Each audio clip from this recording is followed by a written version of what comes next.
আছে সেখানে বেগম, আছে কারি কারি টাকা। বেগমের জামাই কিন্তু সেখানে থাকে না, জামাই থাকে ঢাকা। ঢাকায় থেকে পাচার করে দেশের যত টাকা। মামা, জনগণকে ভূগোল বোঝাও, ভাবছো জনগণ বোকা? আসুন একটা খেলা বুঝাই আপনাকে। যথা নিয়মে এই খেলায়ও দুইটা টিম। একটা টিমের প্লেয়াররা বছরের পর বছর ধরে তার নিজ দেশ, পরিবার, পরিজন, আত্মীয় স্বজন ছেড়ে হাজার হাজার মাইল দূরে গিয়ে দেশের অর্থনৈতিক চাকাটা একটু ঘোরানোর জন্য প্রতি বছর পৃথিবীর বিভিন্ন দেশ থেকে বাংলাদেশে রেমিটেন্স পাঠাচ্ছে। হ্যাঁ, আমি বলছি রেমিটেন্স যোদ্ধা প্রবাসীদের কথা।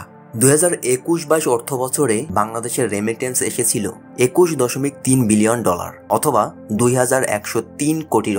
2022-23 অর্থ বছরে প্রবাসী বাংলাদেশিরা দেশে রেমিটেন্স পাঠিয়েছিল $21.61 বিলিয়ন, যা $2161 কোটি সমপরিমাণ।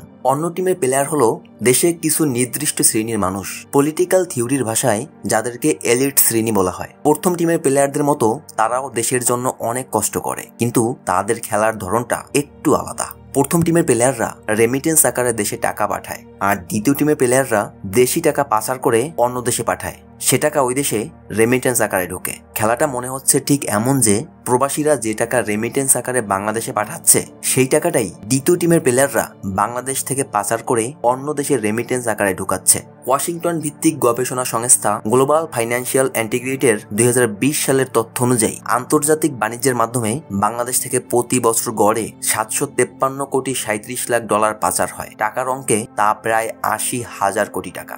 আজ 4 বছর পর 2024 সালে হয়তো এই টাকার পরিমাণটা $1,000 কোটি ছাড়িয়েছে।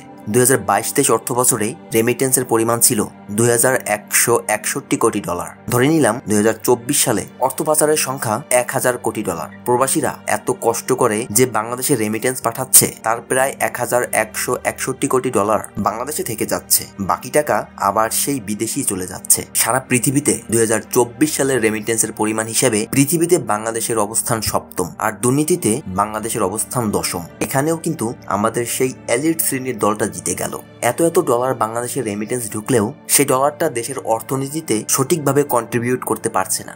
আর কত বোকা বানানো হবে এদেশের সাধারণ জনগণকে, যে দেশে অলমোস্ট 15 লাখ পথশিশু রয়েছে, বাস্তুচ্যুত মানুষের সংখ্যা প্রায় 1 কোটি, যে দেশে রাতের পর রাত, দিনের পর দিন এক মুঠো খাবারের অভাবে জীবন চলে যায় মৃত্যুর দ্বার প্রান্তে, যে দেশে গ্রাজুয়েশন কমপ্লিট করা একটা ছেলে চাকরির অভাবে হয়ে যায় রিক্সা চালক, হয়ে যায় দিনমজুর, যে দেশে স্নাতকোত্তর ডিগ্রিধারী শিক্ষিত বেকারের সংখ্যা প্রায় 23,50,000, যে দেশে বিদ্যুৎ সংকট, দ্রব্যমূল্যের ঊর্ধ্বগতি, যে দেশে লাখ লাখ মানুষের কাছে দুমুঠো খাবারের জন্য এক জীবন যুদ্ধের লড়াই, এদেশের বহু সংখ্যক মানুষের থাকার কোনো জায়গা নেই, 20 লাখের অধিক মানুষ বস্তিতে বসবাস করছে, যে দেশের অর্থনীতির রিজার্ভের পরিমাণ $20 বিলিয়ন নিচে নেমে গিয়েছে, বলতে খুবই কষ্ট হচ্ছে। তারপরও দুঃখের সঙ্গে বলতে হয়, আমাদের সেই সোনার দেশেই প্রতি বছর $1,000 কোটি অর্থ পাচার হচ্ছে। মানুষের বিবেক আজ কোথায়? বিভিন্ন সংস্থা ও অর্থনীতিবিদদের মতে অর্থ পাচারের সঙ্গে বাংলাদেশের দুর্নীতিগ্রস্ত চাকরিজীবী, অসাধু ব্যবসায়ী, আমলা ও অসাধু রাজনৈতিক ব্যক্তিরাই সব থেকে বেশি জড়িত। দেশের টাকা বিদেশে পাচার করে অর্থের পাহাড় তৈরি করছে তারা। কিভাবে দেশের অর্থনীতি মজবুত থাকবে?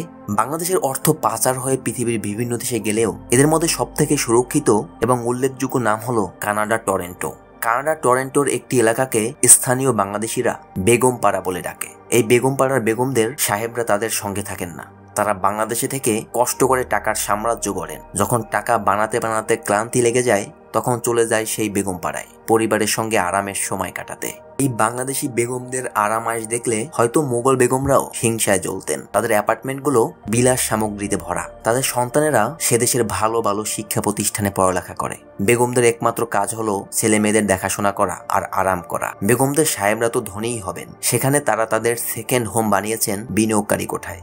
এছাড়াও কানাডিয়ান সরকারের বন্ড কিনে ওই দেশের নাগরিকত্ব পাওয়া যায়। তাদের কাছে খরচ কিন্তু বেশি নয়, মাত্র $1.5 লাখ কানাডিয়ান, অর্থাৎ $1,10,00,000 টাকা জমা দিলেই কানাডা নাগরিকত্ব দিবে। বিনিময়ে তারা পেয়েছেন প্রবাসে নিরাপদ ঘর। যখন তারা আরাম করতে চাইবে, তখন তারা সেখানে গিয়ে আরামে কিছুদিন থেকে আসতে পারবে। হঠাৎ কোনো এক সময় যখন তাদের কালো মুখোশ খুলে যাবে, সেই বিপদের দিনে দেশ থেকে পালাবে, তার সেই সাম্রাজ্য অর্থাৎ বেগম পাড়ায় আশ্রয় নিবে। সব সুবিধা আর নিরাপত্তা নিয়ে এই ঘরে তখন বেগম সাহেবা অপেক্ষা করবে। উইকিপিডিয়া তথ্য অনুসারে কানাডায় বসবাসকারী বাংলাদেশিদের সংখ্যা 1 লাখ থেকে 1,10,000-এর উপরে, যার প্রায় 70% টরন্টোতে বসবাস করে। বাংলাদেশ থেকে অর্থ পাচার করে অসাধু রাজনীতিবিদ, ব্যবসায়ী, আমলারা তাদের তাদের নিজেদের সাম্রাজ্য তৈরি করেছে। শুধু কানাডার টরেন্টোতেই নয়, ইংল্যান্ড, যুক্তরাষ্ট্র, সিঙ্গাপুর, মালয়েশিয়ার মতো দেশেও এমন অনেক বেগমপাড়া সৃষ্টি হয়েছে।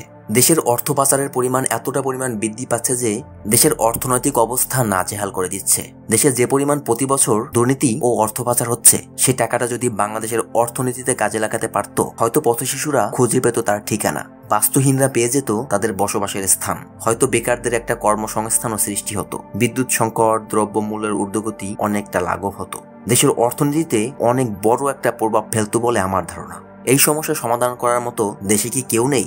এই দুর্নীতিবাজদের বিরুদ্ধে কি কেউ রুখে দাঁড়াতে পারবে না? নাকি যারা সমাধান করার কথা তারা এদের সঙ্গে জড়িত? আপনার কি মনে হয় এই সমস্যার সমাধান হয়ে দেশের অর্থনৈতিক অবস্থা অনেকটা মজবুত হবে? কমেন্ট করে জানাবেন। ধন্যবাদ।